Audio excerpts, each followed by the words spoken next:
At it again, and we've got one here from someone we've checked out before. We've only checked them out once, but from the title or the caption of this post, I know it's going to be quite interesting. But before we hop into that, make sure you guys hit that like button. And if you are not subscribed to the channel already, hit that subscribe button down below and join the family. All right, join the family, and make sure you guys are all following me on social media. Those links are down below in the description box. Instagram, Twitter, Truth Social, Discord server, all of that good stuff is down below. And with that being said, let's dive in. Hi guys, CJ Pearson here. I'm just going to get this off my chest real quick. I am sick and tired of people treating blackness like it's a disability. I don't need affirmative action to be successful. I don't need... Treating blackness like a disability. Ain't that the truth? Sheesh Louise. And I've touched on that many times. Many times. Just because I'm black, you think I can't figure out how to go get an ID? Just because I'm black, you think that I don't have an ID or don't have the funds to go get an ID? And I'm saying that because, you know, there's always been the argument that, you know, voter ID laws discriminate against black people. Why black people? Are you racist? Why black people? Why me? Because of the color of my skin, you think I don't have an ID? Or I can't figure out how to get one? Or I don't have the funds to get one? Is that what you're saying? I think that's exactly what people are saying when they say stuff like that. Let's continue on. Affirmative action to be prosperous. I don't need affirmative action to get me to where I want to be in life. I just need to work hard, be talented, be smart, put in the effort, and then it'll work out. So all of these people who are trying to pretend like it's going to be the end of the world for Black America, if we don't have affirmative action anymore in this country, are exposing the racist attitudes that they actually have towards people of color in this country. Think about that. Facts. Why do I need why does this thing keep popping up? Why do I need affirmative action? As a matter of fact, I would argue that it would be better to not have affirmative action. Work harder. We now live in a society where everybody gets a participation trophy. Why is that? That's weird to me. That is weird. Only winners get a trophy. Only winners get rewarded. I don't care that you competed. You lost. Go home and figure out how to get better. You're not getting into this university unless you had the grades and the test scores to get in. We don't care about your diversity. I don't care where you're from. I don't care what your skin color is. Do you have the grades and the test scores or not?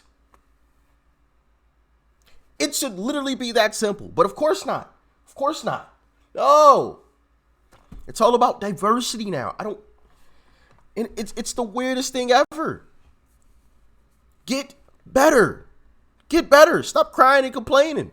Oh man, the Asians keep getting in and I don't. Okay, well, up them test scores. Up that GPA. What you crying about? It's time to compete. I don't understand it. It's weird to me and sad to watch. But anyway. You don't think black people can do it on their own without a little bit of help? Well, I'm sorry if I refuse to believe in our people just a little more than you do. And you want to call Clarence Thomas and Uncle Tom for being anti-affirmative action. No, he's actually pro-black people getting it on their own because he knows that we can do it. Because he did it. Look up his story to all those people who are saying that he didn't get to where he was with hard work. Yeah, goodbye on that. During the Jim Crow era. Facts. And that shows all of their hypocrisy. Oh, we love black people. We love. Oh, well, why you talking that mess about Clarence Thomas? Huh? Oh, you got all this funny stuff to say about Clarence Thomas. I thought you loved black people though. You know what? I told y'all the card I'm gonna start pulling on folks. I'm gonna start pulling the same BS that they pull on us. The same BS. Oh, so you're racist, huh? That's the only reason why you calling me an Uncle T. That's what it is. I got it now. Hey, listen, I got this all figured out, bro. I got the ultimate Uno reverse for these folks. You're racist. And honestly, it's not even a joke. They put up this facade that they care about diversity. They don't really care. They don't care. The proof is in the eating, as Joe would say. And no, I'm not letting go of that quote when he said that. The proof is in the eating. Goodness gracious. Proof is in the pudding. You know, but it's there. The proof is in the pudding. Let's continue on. With its racist laws, and before any affirmative action, the number of blacks in middle-class professions quadrupled. In other words, racial gaps were steadily narrowing without any special treatment for blacks. And then came the war on poverty in the mid-60s. And it all This reversed. was supposed to close the gap once and for all. Yet despite billions of dollars of government assistance in the form of welfare payments, housing projects, and enforced hiring programs like affirmative action, black poverty rates remained unchanged relative to white poverty rates. In fact, a strong case can be made that to the extent that a social program, however well-meaning, interferes with a group's self-development, it does more harm than good. Government policies that discourage marriage and undermine the work ethic. Yep. And there it is right there. Undermine the work ethic. When you grow up in an environment where you have to work hard to survive, you figure that out very, very quickly, or you perish. But when you grow up in an environment where everything is handed to you and everybody gets a participation trophy, there's no work ethic there. You don't have to work hard. They're just going to give it to you anyway.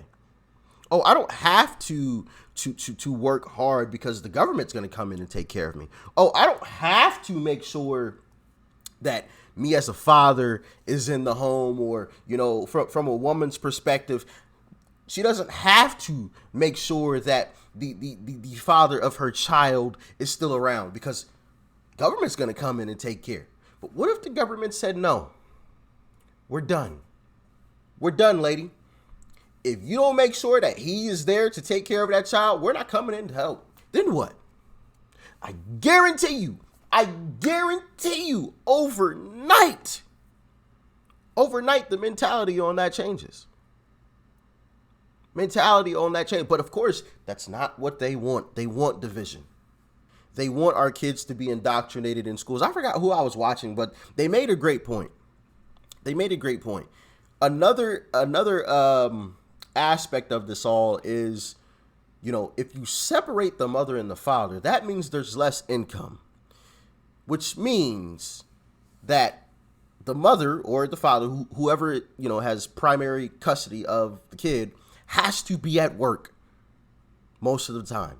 And if they're at work, guess what they can't do? They can't homeschool that child. So now they have to send them to what basically is an indoctrination camp at this point, off with somebody else to teach them about life. And we know what they are teaching in these schools now. Isn't that quite interesting? I forgot who I was watching. Maybe it was Andrew Tate or something that said that. I've been coming across a lot of clips of Andrew Tate lately. But I think it was him that brought that up. But I think he said it in a little bit of a different way. But that was the gist of it. When you break up the family, of course it has, you know, a lot of negative things. But one of those things is you have to send your kid off to that indoctrination camp because you can't keep them at home because you have to go to work. Just saying. It gets deep around here, man. It gets deep. Open-ended welfare benefits, for example, help keep poor people poor. Yep. I would venture to say, and I think I can say this with relative confidence, if the government just ended all of this stuff, you know, the government coming in and helping. Now, obviously, you know, there are some people who genuinely need help or need assistance from the government. You know, if you were born with a disability or something, you know what I mean? Like, those people genuinely need assistance. I'm not talking about those folks. I'm talking about the folks that don't want to work hard, that barely work their 8 hours at work a day, go home and just sit around and do nothing and get government assistance. you know, that just barely squeak by or barely pass the requirements. You know what I mean? Listen, if you're not working 50 hours a week, 60 hours a week, I don't want to hear no crying or complaining. I don't. You know, I'm sure we all had parents and grandparents that we can remember worked, you know, crazy hours or even 2 jobs. I remember my mother worked 2 jobs. 2 jobs is like a foreign concept in today's world. It's a foreign concept. Oh, 2 jobs? Oh, no, I'm not working 2 jobs. I'm too good to work 2 jobs. I'll just get government assistance. Like, nah. We cutting that off. In the trade-off, hey, we can lower your taxes. You get to keep more in your pockets. But the government's not coming in to help you anymore. You better get that second job. I guarantee you, work ethic would immediately change. Immediately change. All these people that sit around being lazy would immediately get up off their butts and go get it. And go get it. All these job vacancies that Chuck Schumer spoke about just yesterday, which if y'all haven't seen that, oh my goodness, yeah. I saw it coming from a mile away, but goodness gracious. All these job vacancies would immediately be filled. Immediately be filled.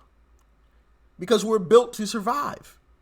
But right now, we don't have to work hard to survive. We could just sit back and chill, and Uncle Sam's just gonna come in and give us a check. Uncle Sam's gonna give us a food stamps.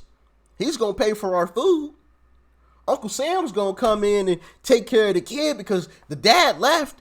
Guarantee you, if you cut all that off, everybody's mentality changes, and we would be totally fine. People would panic initially. Everybody would be in an uproar. Oh my goodness, you're getting ready about this thing.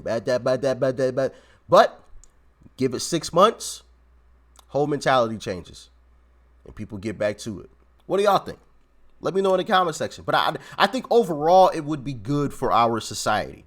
People would try to make a fuss about it. The left would be all up in a roar. The panties would be in a bunch. Oh my goodness! How dare you take money away from these folks? You know, we get the whole spiel. We know it's coming.